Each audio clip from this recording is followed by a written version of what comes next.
బ్రాహ్మణులకు శుభవార్త. సనాతన ధర్మ పరిరక్షణే ధ్యేయంగా ఏర్పడినటువంటి హిందూ మహాసంస్థానం విదేశాలలో ఉద్యోగాన్వేషణ చేయాలనుకున్న ఔత్సాహికులకై అభ్యర్థుల నుండి దరఖాస్తులు కోరుతుంది. సంప్రదించవలసిన వాట్సాప్ నంబర్ 9866153999. నమస్తే, వెల్కమ్ టు అవర్ ఛానల్. నేను పద్మిని. ప్రస్తుతంతో పాటు ప్రముఖ ఆధ్యాత్మికవేత్త, ఆస్ట్రోన్యూమరాలజిస్ట్, ఎనర్జీ వాస్తు స్పెషలిస్ట్, శ్రీ విద్య ఉపాసకులు శ్రీమతి జయప్రద గారు మనతో పాటు ఉన్నారు. మాట్లాడదాం. నమస్కారం అండి. నమస్తే అమ్మ. శ్రీమాత్రే నమః. రైట్, బోర్డు మీద ఆల్రెడీ రాశారు. సెప్టెంబర్ 1వ తారీఖు నుంచి అక్టోబర్ 1వ తారీఖు వరకు రాశిఫలాలు చెప్తున్నారు. రైట్, మరి ఎలా అండి, ఒకసారి గోచార ఫలితాలు ఎలా ఉన్నాయి, గోచారం ఎలా ఉంది, అలాగే ఎన్నాళ్ళ ఈ గోచారం వల్ల ఎంత రిజల్ట్ అనేది ఉంటుంది? ఎందుకంటే చెప్పారు కానీ మాకు జరగలేదు అనేది వినడానికి ఒక ఎందుకంటే ఇంత కష్టపడి స్టడీ ఇది డెఫినెట్ గా చెప్తూ ఉంటే ఎందుకు అవ్వలేదు అనేది వింటే మాత్రం ఒకంత ఆశ్చర్యంగా అనిపిస్తుంది.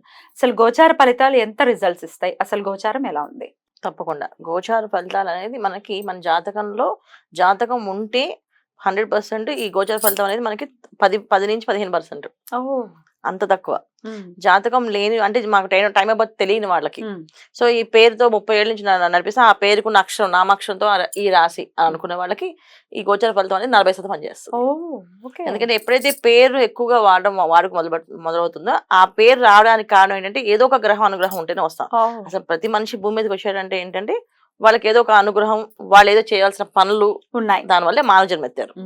మానవ జన్మ ఎత్తడం అంటేనే కర్మను మనం తొలగించుకోవడానికి, మనం చేసే ప్రారంభ కర్మలు ఏవైతే ఉన్నాయో అవి తొలగించుకోవడానికి. సో తొలగించుకోవడానికి పుట్టినప్పుడు ఏ పేరుతో మనం పిలుస్తామో, ఎక్కువ పిలువబడుతున్నామో ఆ గ్రహాల అనుగ్రహం మనకు ఉందని అర్థం. సో అలా అప్పుడు గోచారాన్ని 40% తీసుకుంటాం. జాతకం ఉన్న వాళ్ళకి, టైం ఆఫ్ బర్త్ కరెక్ట్గా తెలిసిన వాళ్ళకి దీన్ని 15% తీసుకుంటాం. 15% ఎందుకు తీసుకుంటాం అంటే చాలా ఇంపాక్ట్ ఉంటుంది. 15% అంటే చాలా తక్కువనే కాదు, చాలా ఇంపాక్ట్ అది. సో గోచారంలో మనకి రాహు, గురువు, శని భగవానుడు వీళ్ళు చాలా పెద్ద గ్రహాలు. మిగతా అన్ని కూడా మాస గ్రహాల కింద వస్తాయి. వీళ్ళు సంవత్సరానికి, గురువు ఏమో సంవత్సరానికి మారుతాడు, రాహుకేతులు 18 నెలలకి మారుతారు ఒక్కొక్క రాశి నుంచి. శని భగవానుడు 2.5 సంవత్సరాల నుంచి 2 సంవత్సరాల తర్వాత మారుతుంటాడు. సో ఆయన ముందున్న వెనుకున్న రాశుల వాళ్ళందరికీ ఆ ప్రభావం ఉంటుంది ఖచ్చితంగా. ఆయన వక్రిస్తూ ఉంటారు కదా, సో వక్రించినప్పుడు వెనక రాశి వాళ్ళకి ఇబ్బంది, ముందుకు వెళ్తున్నాడు ముందు రాశి వాళ్ళకి ఇబ్బంది ఆయన. సో శని భగవానుడు ఉన్నాడు అంటే మెయిన్. సో మనకి కావలసిన మెయిన్ ఆధారం ఏంటంటే జాతకంలో కావాల్సిన కెరియర్ సెటిల్ అవ్వాలన్నా, కెరీర్ బాగుండాలన్నా శని భగవాన్ ఎక్కడో చూసుకోవాలి. ఆర్థికంగా ఇబ్బందులు లేకుండా, ఆర్థికంగా బ్రహ్మాండంగా ఉండాలనుకుంటే గురువు ఎక్కడో చూసుకోవాలి. సో ఏ మాయలో పడకుండా, ఏ ఇబ్బందులు పడకుండా, ఏ లోన్లు పెట్టకుండా మనం ఉన్నాము అనుకుంటే రాహుకేతులు చూసుకోవాలి. సో వీళ్ళు మేజర్. సో ఈ మేజర్ గ్రహాలు ఎప్పుడైతే ఉన్నాయో అవి ఖచ్చితంగా ఇంపాక్ట్ ఉంటాయి. ఆ సంవత్సరం అంతా ఏ రాశిలో వీళ్ళు ఉంటారో ముందు వెనక ఉన్న రాశుల వాళ్ళతో సహా ఆ రాశి వాళ్ళకి ఇబ్బందులే. అయితే మాస ఫలితాలు ఎందుకు చూసుకుంటామంటే ఇక్కడ రవి మారుతాడు, శుక్రుడు మారుతుంటాడు, బుధుడు మారుతుంటాడు, కుజుడు మారుతుంటారు. ఇవి మాస గ్రహాలు ఎందుకు అంటే మనకి ఇవి మారడం వల్ల కొంతవరకు ఈ పనులు చేయొచ్చు.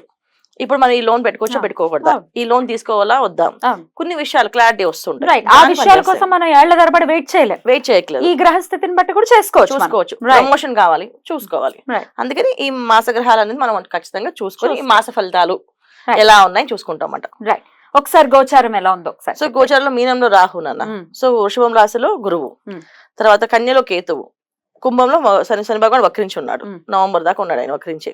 సో అందుకని ఖచ్చితంగా మనకి ఏంటి ఇబ్బందులు ఉన్నాయంటే వాళ్ళు ఉండే ఇంపాక్ట్ మనకి ఉంటుంది.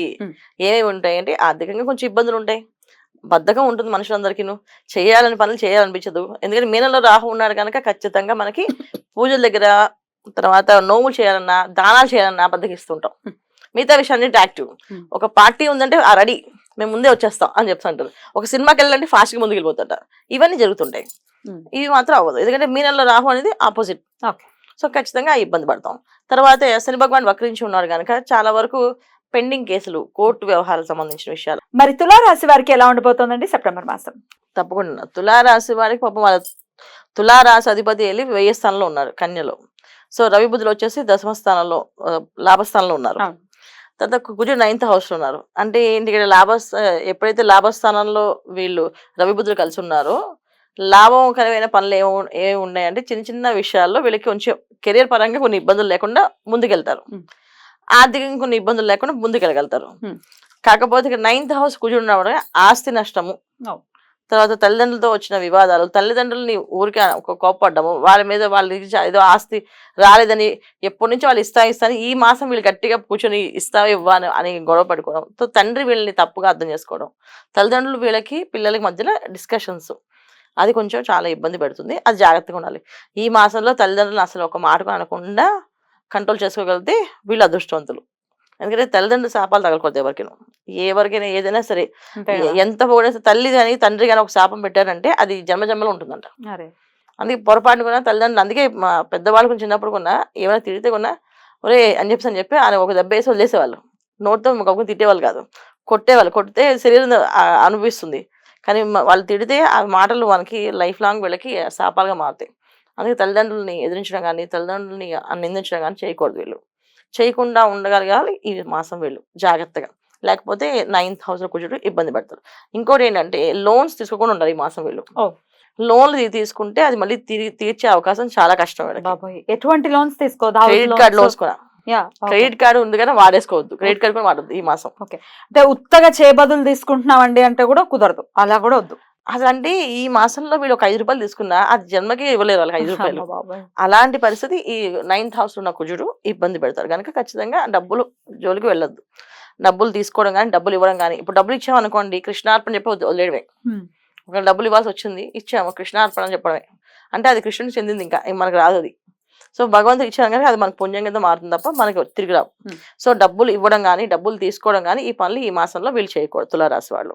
తర్వాత రెండోది ఏంటంటే వేసంలో శుక్రకేతువులు కలిసి ఉండడం వల్ల, రాహు శుక్రుడు కేతు చూడడం వల్ల ఏమవుతుందంటే తెలియని ఎక్కడో ఒక టూర్స్ వెళ్దాం, అవుట్ ఆఫ్ కంట్రీస్కి వెళ్దామని వెళ్ళడము, అక్కడ అనారోగ్య సమస్య తెచ్చుకోవడము. ఎందుకంటే ఆరోగ్యం అనేది అంత అనుకూలంగా లేదు వీళ్ళకి ఈ మాసంలో. ఎందుకంటే రవి మళ్ళీ వీళ్ళకి ద్వితీయంలో వచ్చేస్తే 17 తారీఖు నుంచి. రవి ఎప్పుడైతే ద్వితీయంలో శుక్రుడు రవి ప్లస్ రాహు కేతు అందరు కలిసి కాంబినేషన్స్ చూస్తారు ఇబ్బంది. అష్టమ గురువు ఉన్నారు కనుక ఆల్రెడీ వీళ్ళకి అనారోగ్య సమస్య అనేది కొంచెం ఉంది, అది కొంచెం ఎక్కువ అవుతుంది. వాటర్ పడకపోవడం, ఫుడ్ తేడా చేయడం ఇవన్నీ జరుగుతుంటాయి. చాలా మంది తులారాశి వాళ్ళకి బాగుంది అని చెప్తారు, కానీ నేను చెప్పేది ఏంటంటే తులారాశి వాళ్ళు జాగ్రత్తగా ఉండాలని చెప్తాను. బాగుందని కాదు, చాలా జాగ్రత్తగా ఉండడం అనేది వీళ్ళకి చాలా ఉత్తమమైన ఫలితాలు. దుర్గాదేవి ఆరాధన ఎక్కువగా చేసుకోవాలి వీళ్ళు. దుర్గా ఆరాధన చేయడం వల్ల ఏంటంటే మానసిక ప్రశాంతత ఉంటుంది. ఎవరిని ఒక మాట అనకుండా, ఎవరిని అంటాం ఇంట్లో కుజుడు 9th house ఉన్నాడంటే మన కుటుంబ సభ్యుల్ని అంటాం. సో ఉన్న వాళ్ళందరూ మన వాళ్ళే. సో మన వాళ్ళని మనమే అనుకుంటే అది మనకి, అది చూసే వాళ్ళకి అది ఏంటి వీళ్ళ ఫ్యామిలీ ఇంతేనా వీళ్ళు బలం అని చెప్పి అనుకుంటారు. అలాంటి పనులు చేసుకోకూడదు కనుక దుర్గాదేవి ఆరాధన చేయడం వల్ల స్టేబిలిటీ వస్తుంది. ఖచ్చితంగా వాళ్ళు ఆరాధన చేసుకోవడం మంచిది. ప్రతిరోజు ఆరాధన చేయమంటారా? కంపల్సరిగా దుర్గాదేవి, దుర్గా అష్టకం చదువుకోవడం, దుర్గా సప్తశ్లోకి అని చెప్పి చదువుకోవడం కానీ, దుర్గా మంత్రాన్ని చేసుకోవడం కానీ, రాహుకాలంలో దుర్గా అమ్మవారికి దీపారాధన శుక్రవారం పూట వెళ్ళి మా దేవాలయంలో రాహుకాల సమయంలో దీపారాధన చేయడం. ఎన్ని శుక్రవారాలు శనివారాలు చేయడం వల్ల వీళ్ళకి అంత వారం అంతా కొంచెం ప్రశాంతంగా నడుస్తుంది. అలా ప్రశాంతంగానే నడవాలి తులారాశి వారికి అని మనస్ఫూర్తిగా కోరుకుంటూ, ఇక నెక్స్ట్ ఎపిసోడ్ లో వృశ్చిక రాశి గురించి మాట్లాడుకుందాం అండి. తప్పకుండా. Thank you so very much అండి. నమస్తే. నమస్తే అమ్మా. శ్రీమాత్రే నమః.